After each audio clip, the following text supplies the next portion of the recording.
Welcome to Bruins Overtime Live, presented by BuyAToyota.com. For offers not seen on TV, visit BuyAToyota.com. Adam Peller and Billy Jaffe, Barry Peterson here with you as the Bruins beat the Islanders 6-3, your final, as the Bees score 6 goals for the first time, and only other time was the home opening win over the Montreal Canadiens. They had scored 6 goals in the last 5 games going into tonight. How about scoring goals in the third period? I know it's not at home. Let's not get greedy, but scoring goals in the third period, huge. You know, after giving up that goal with seconds remaining in the second period to respond, we haven't seen that. So great stuff. You had them at a lot of goals. Good for you.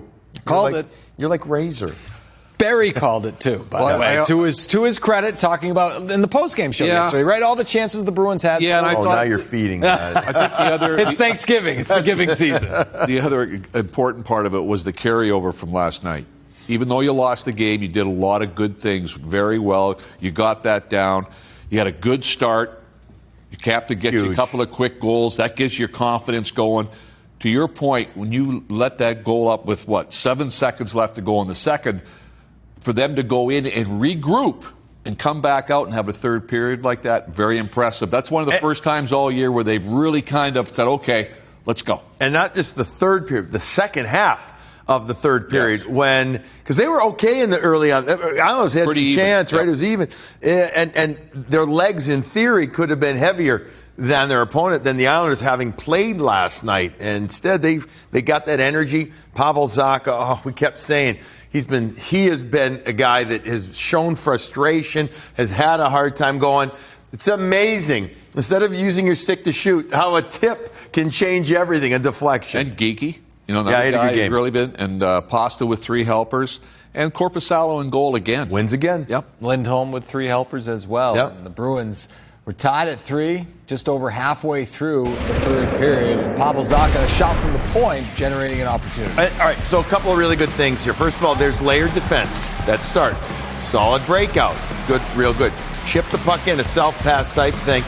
Sorokin waits. Marchand with the forecheck. All these are good little things that add up. And then the best thing I think here is peak in the ready shoot mode. He absolutely is ready to let it go. And then Pavel Zacha separates himself. I believe it was Holmstrom that he was matched up against. Regardless who it was, he doesn't get too wrapped up with him, keeps his hands free, and turns and deflects. I really feel like Peak has created a lot of offense from this one little corner they're building. Yeah, the last couple of games. Simple play, as you said, getting pucks and bodies to the net and winning the race. And you can see Sorokin in there. Everybody kind of goes right, and that little deflection brings it back to the other side. And that was a huge goal because, again, that makes up for that late goal in that second period, gives you some momentum for the first time in that period. I got a good buddy who says your offense starts with your defense. Oh, yeah? Yes. I don't remember who it is. Can't remember his name. But he was a good old hockey player. Is he coming to Thanksgiving dinner with you? Oh, that's right. Oh, yes. His name's Perry Peterson. Yes. And there, again, we go back and we showed that beginning of the highlight. It was layer D. Yeah. And that's how you eliminate it, you transition, you go. That's where your O starts. And so Pavel Zacha picks up his 4th goal of the year to give the Bruins a 4-3 lead. And then a few minutes later, it's Pavel Zacha again. Yeah, 2:35 later, and starts in the Bruins' end. Billy got good coverage back there. Now all of a sudden, you get the puck with some speed in the neutral zone. Pasta gets this deep. He doesn't stop on it. He goes in and wins a battle.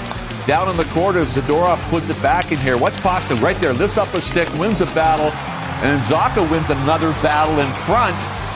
It's nice to see them smile, isn't it? Yeah, especially Pavel Zacha. Yeah, it really is. Pavel, we showed him last night. You remember how angst he was? No. And you could see him thinking like, oh, crap, when am I going to score? And here he ends up putting in 2. But this is going to be a good pick of the stick there by Pastrnak on Romanov, who had been out for a bit, comes back in the lineup tonight for the Isles. He's a strong player. Pasta says, I'm going to win that battle. That is great. That's hunger right there. That's, quite honestly, quite frankly, we haven't seen enough of that from David Pastrnak this season. That was a great effort. Star of the game, presented by Subaru of New England. Fall in love with a brand new Subaru as you take a look. The first 23 games of the season for Pavel Zacha, 3 goals, 4 assists. Tonight, nearly half of that offensive production. 2 goals and 1 assist. And I think it's worth noting we could have easily named Brad Marchand the star too, for how well he got the team off and everything. But it's huge to see Pavel in the third period come through. It's nice to see him get rewarded for his play the last 3 games. Even though he didn't have the offense, he's really picked it up defensively in his own zone, good on faceoffs. He's been one of those guys communicating with the layers back at his own end. So he's been playing with a lot of responsibility. Now it's nice to see you get rewarded on the offensive side. Andrew Raycroft caught up with number 18 postgame. Pav, huge win for you guys tonight. Back-to-back games, traveling last night. Islanders waiting for you. Big one. Yeah, it was a good game. I think, we took over in the third period. I think we just kept, playing the same game and creating chances, and then it paid out today. Yeah, you guys played great last night. Didn't get the result. Came out early, got 2 quick ones, played well. A couple, the goals are going to go in against you, but you guys stuck with it all the way through. That's something we talked about after last game. We had a good game, but we didn't get the results, but we just kept stuck with it and help us win today. And then 2 big goals by you in the third. Anything interesting, anything different on those, or just going to the net and making plays? Yeah, I think the one was there was a great shot from Peeker, just didn't even stick handle shot it when we had guys in that front, and then Pasta made a great play from behind that to me. He saw me that I'm coming there, and I was just trying to lift it quick up and went in. So I think it was winning battles and then going to the net. Great effort, big win, enjoy. All right, thank you. You got it. So Pavel Zacha finishes the job. But Brad Marchand, to your point, Billy, got them off and running. Yeah, he was great. I mean, look, it's a huge face-off win. This is a good pre-scout. They understand where they can be. Marchand gets an inner arc of that circle. One-timer, gorgeous. Execution, gorgeous. And then here, Brad Marchand was like one of those wind-up toys in the first period. He was just flying, wound up the entire period. Here he is going to swoop in. I mean, literally, we had him numerous times constantly moving his feet. I actually think having played last night helped the captain out, keeps him limber, keeps him loose, the joints, etc. Here he was grooving in the first period. This second goal was all the result of the Bruins executing the breakout and Brad coming in picking up the puck. And boy, you need your captain to lead you in some crucial times, and it really was early on. Because again, the important part about this hockey game to me just can't be overstated in the sense that you did not get rewarded for playing the proper way last night. You did not lose your faith, and you stuck with the system, and you got rewarded this evening instead. Multi-goal games in Bruins history, 64 apiece for David Pastrnak and Brad Marchand. As you take a look at Look at that. Oh, my goodness gracious. 104 multi-goal games. But the play off the face-off, as we take a closer look at that for Brad Marchand. He gets an opportunity to actually take one, too, and we just caught our eye. Like, you could tell that he was really into this. He was seeing the game. Watch right here. So now he's looking to see what's wrong. See how he turns his hand to the back? He's faking like he's going to pull it back here, folks. And then he turns it at the last second. He brings it down forehand, and he's waiting. All right. Now he's like, what am I going to do?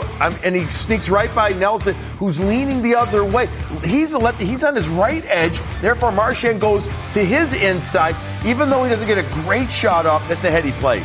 He pulled a little Jake DeBrusk there, too, huh? He kind of lowered those hands a little bit on that stick, shortened it up a bit. Yes. Crafty veteran move right there from Brad Marchand. Meanwhile, Bruins and Islanders, no penalties taken until first, 40, 53 minutes or so, and then the Bruins have to go on the kill after Nikita Zadorov cross-check. Yeah, and you win a face-off, so that's really important at the beginning, get you down 200 feet. Now, of course, that means that they're going to be pulling their goaltender here, Billy, when they get an opportunity. But the Bruins penalty killing has been doing a good job. The last couple of weeks, 3 weeks in the system, we got good sticks there. To your point, look at Marshy right there battling.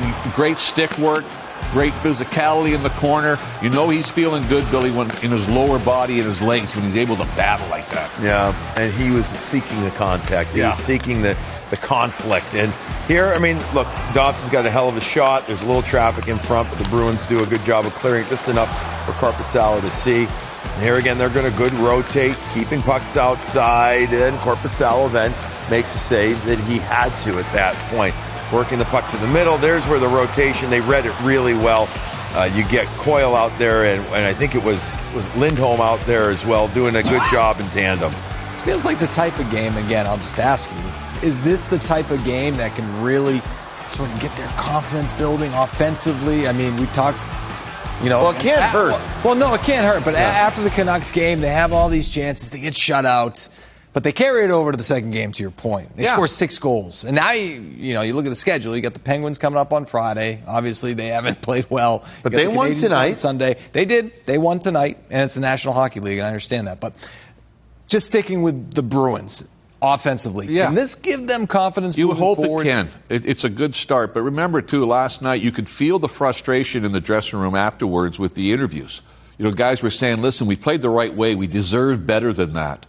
Vancouver's goalie stood on his head, kept them in the hockey game. Okay, that's great. But that would be, during a regular season, you would just kind of wave that off. The hockey gods will leave it up in the long time. But with the start they had, it takes a lot to hang in there and believe in your system, believe in the process, play the correct way on the defensive side, and then your offense looks after itself. I mean, I'm looking at, I look at this baby steps, and not to be, make a trivial. Like this is good first effort last night.